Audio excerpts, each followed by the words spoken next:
Hello, I'm here today with my former geography teacher, Mr. Morgan, who is also a big fan of comics, and I've decided to interview him today. Welcome. Thank you, glad to be here.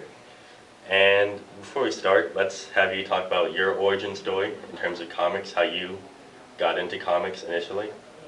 It was something that I had some cousins who read comic books, and there wasn't much to do where I was from, so where I originally came from. So we read comic books.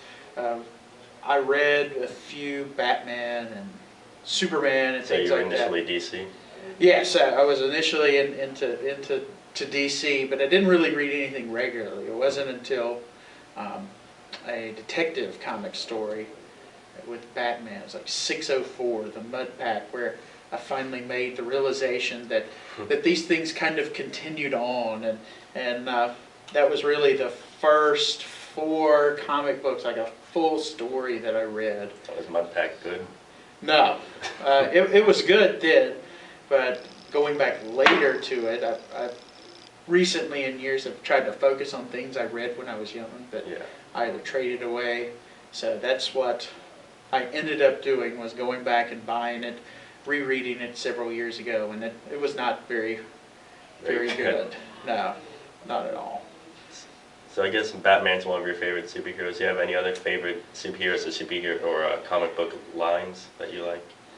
Yeah, I mean, like a lot of people, I started out with DC, but I moved on and started doing things like Marvel, reading Marvel comics.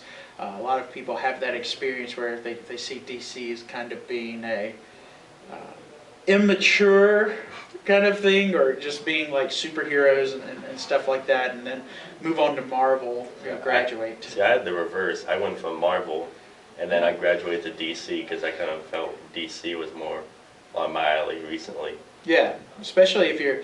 I feel like DC is a great place if you like traditional, kind of the traditions of comic books. If you like that very idealistic superhero kind of thing, I feel like DC can meet those needs. A lot of DC heroes are gods, or like Batman, who has kind of like a god complex, and Marvel is more human. Yeah, Marvel does a lot of stuff that you wouldn't expect to see in comics. So, like, I read Young Avengers, and there's actually a gay couple in Young Avengers, and that's something I wouldn't expect DC doing, but it's a really interesting thing. I don't have anything against it, but it's just something like, wow, I would not expect that to see in a comic. Yes, and I think that was part of the reason why I moved to Marvel early on. Is it seemed like that they were doing a little bit more edgy things, and I especially love the X-Men lines that they did. I kind of got into comic books right at the time where the X-Men really took off into this almost area of just gluttonous publishing, where they had something like 15 or 16 titles running, every other week, which is hard to keep up with, I'm sure. It's kind of an exaggeration, but at times not. There were a lot of books, but I also was into the Punisher, who at that time, when I was reading Batman a lot, and I remember reading an issue of Punisher. It was either War Journal or the regular title, and he was like, "Oh, you like Batman? You like Punisher? He's another vigilante." And the difference being, when I read it, was like, wow, Batman will punch the Joker and throw him in jail. Punisher will shoot someone, and then next month there's someone new.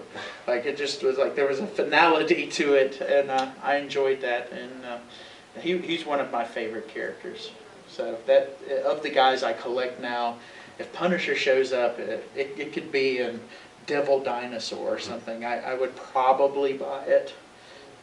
Depending on how cheap I was at that moment, I would buy it. So you're a big comic book fan. You've gone to conventions. Have you ever tried donning the Superman cape or doing anything like that? No. I consider that the line. There are certain things that I have so much geek baggage that I can cop to actually what I do and what I enjoy. Cosplay has never even really seriously crossed my mind. I have a deep admiration for people who do that. Oh yeah, definitely. It takes skill. It's awesome. Love it. And I love being in that atmosphere and taking pictures of people who Yeah, because obviously it's a great community. At the same time, sometimes when I go to conventions, there are people like, oh my god, like it's kind of scary or overwhelming at times. The things that I've seen some people at Charlotte Comic Con I went to recently. He's donned this huge, like medieval armor. It looks like it belongs in Skyrim. I'm like, wow, that's some dedication. Yeah, there are some folks who really work hard. And I appreciate that level of artistry. I think the cosplay community sometimes gets a bad rap because you do have those people who sometimes don't put the necessary care into doing their costume. Oh yeah. Which I feel like if I did costumes, like if I allowed myself to go there, I would probably be more in that camp. Like the night before, like getting like cardboard boxes and magic markers calling and stuff. yourself Iron Man. Yeah, and calling myself Iron Man, and I think that that's probably what keeps me away from mainly from doing it, because I enjoy reading funny books, but that's pretty low maintenance because you read a comic book, you put it in a bag and then in a box and you're done.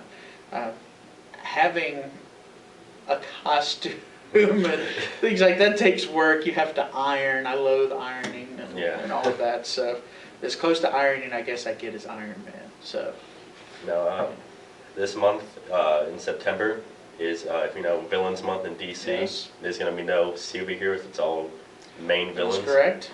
So can you just both of DC and Marvel, who do you think your favorite villains are in both universe? Villains, I really think that probably when you read comic books, of course you want a good villain. Because they make the hero, they push the hero to the limit. That's right, that's right. And I would say in Marvel, I like some of the classic villains, and a lot of times now you don't necessarily see them too much.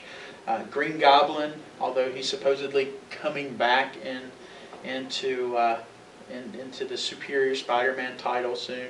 I do think that he's a good one. I like Magneto. Of course, he's a good guy now. He's on Uncanny X-Men. Or at least he's on the morally ambiguous X-Men with Uncanny X-Men, hanging out with his fellow terrorist friend Cyclops. Those two are really good villains.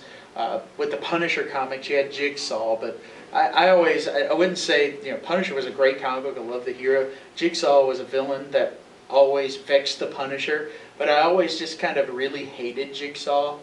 There was nothing really that I really liked. I thought he was a particularly weak villain. Kingpin, Daredevil, Spider-Man villain. Really like Kingpin. Those are probably my big ones for Marvel. From DC, I don't really have like too many villains, and if I do have a villain, it's not like, I don't know, it's a particularly original villain to like. Joker, just absolutely brilliant character. A lot of people have done some great things with Joker. In my opinion, Batman, of all the DC titles, has the best rogues gallery. Yeah. I mean, you don't see Superman, it's just mainly Lex Luthor, and it's like a few others that are good, but you really don't see a lot of great villains. While in Batman, you see all these great villains. They can just count, so many. Yeah, and DC fans really enjoy, especially fans of the Flash. He has a very particular rogues gallery. But Batman stands in all of comic books. He's just got such a great, colorful rogues gallery of his. You've got Joker. He's great. I also really like, not because of any story, but I really like the Riddler. Yeah, that's another one I like a lot. He's appearing in Batman 0 Year right now. Yeah, the Year Zero stuff has been great thus far, which I initially, when I heard, I was like, yeah, that's what we need, is more Batman origin. Let's have another origin story of Batman. But I actually really like Riddler, not because I've read any story where he's actually been presented in a good manner, but just because I feel like he's a villain that has potential. He's oftentimes used as like a second-rate Joker. And I feel like there's someone, maybe the Scott Snyder and can pull that off right now by making that definitive Riddler story. But I haven't really read a Riddler story where I'm like, that's it, that's the character, this person gets him, and we can move on. I don't know if you've ever played the Arkham games. I have played the first game. I haven't finished it, but I've played it. In Arkham City, which is the second one, Riddler is really well defined. It's like the Riddler you really need to see, not the Jim Carrey weird Yes. Riddler that makes all the everyone just shake their head. You know, no one wants to cosplay in Unitard, but people will like cosplay as that guy in Arkham City. I don't think anybody's going to be like wanting to be the Jim Carrey Riddler, but I was kind of hoping that we would see a Riddler in the Nolan series. I'm hoping that with the Superman Batman stuff, that they will go back and look at someone. They're obviously going to use Lex Luthor. That's probably going to be someone in the next film that they'll use. But in Batman's Rogues Gallery, I really don't want them to touch any of the guys that they've done. Especially Joker with Heath Ledger. You don't need him. Yeah, I mean, eventually, sure, if it's successful enough and they do an Affleck movie where he's fighting, I think Joker is someone you probably want to get to. Who I feel bad for whatever actor has to live up to that. Of course. But I do think that they should go, and I think Riddler might be somebody, not necessarily for Superman Batman, because I could see Superman, forget this Riddler. I'm just gonna listen, and I'm gonna go punch him, and we'll be over with. But hopefully, if they do continue with just a Batman-centric movie, that they'll hit on Riddler and not feel like they have to go back and do Joker right off the bat. Because I think that was part of the brilliance with Batman Begins. You start off with Scarecrow and Ra's al Ghul, and it's really great. Two characters that are good at showing his origin, the fear aspect, and then you've got Joker, who's a real testimony to him. That's one of the very few times I've been in the movie theater watching Batman Begins when Gordon hands over the card and says, he's got a flair for the dramatic like you, and he flips it over, and it's going to be Joker. But that's one of those few moments where I was just like, okay, I'll walk back out, buy some popcorn, pay for another movie ticket, and show me the next movie immediately. Like that doesn't happen, unfortunately, now with a lot of movies. But that was one where I thought, oh man, and of course, Dark Knight just succeeded wildly on every storytelling level. So I think that's a hard thing to live up to, Joker. So I hope that they'll go further. I would like to maybe even see Penguin. Yeah, a good Penguin would be nice. He's a good Batman villain that I really like. This Villain Month stuff, I didn't, especially I think Swamp Thing or Animal Man, one of those two that I read of the New 52 has one of the issues, but I did end up ordering the Batman issues and the Batman and Robin. So they have a pretty diverse group. I didn't get any of the Detective Comics Villain Month thing, but I will be interested in seeing what they do with these villains. I feel like because the New 52 has been kind of short, we're at like the 2-year mark. Yeah. You haven't had, especially as most comics go through these 6-issue arc cycles now, you haven't had a whole lot of time to get to know really. Yeah, it's good to give them the spotlight in their own one-shots. Yeah, and this kind of brings out, especially since the New 52 is this weird, like 5 years later kind of thing, where they've all been running around for 5 years, and now we finally get to see some of these villains, and your old stories apparently still count, but they're all now condensed like Campbell's soup in just a small amount of time. So I hope that the villains, I hope that they have enough good talent to make the Villains Month interesting. So before we finish off, what advice would you have for people to get into comics? Because with all the movies coming out, people are starting to get into comics. I originally got into comics because I liked Thor, and then now I'm here, really into them. So what advice would you have to the growing fan base? I would say that if you're getting into comic books, a great place to start would be to look at those modern issues that are out now, but it never hurts to go back.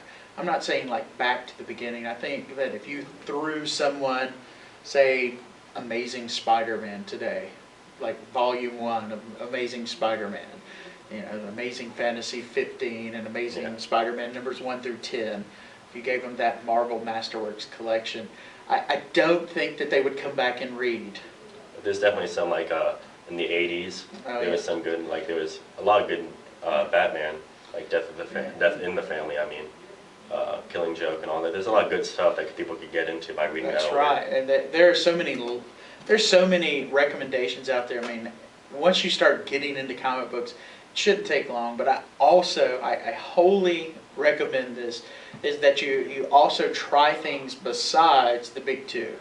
I don't think you can live on a diet of just tights and capes.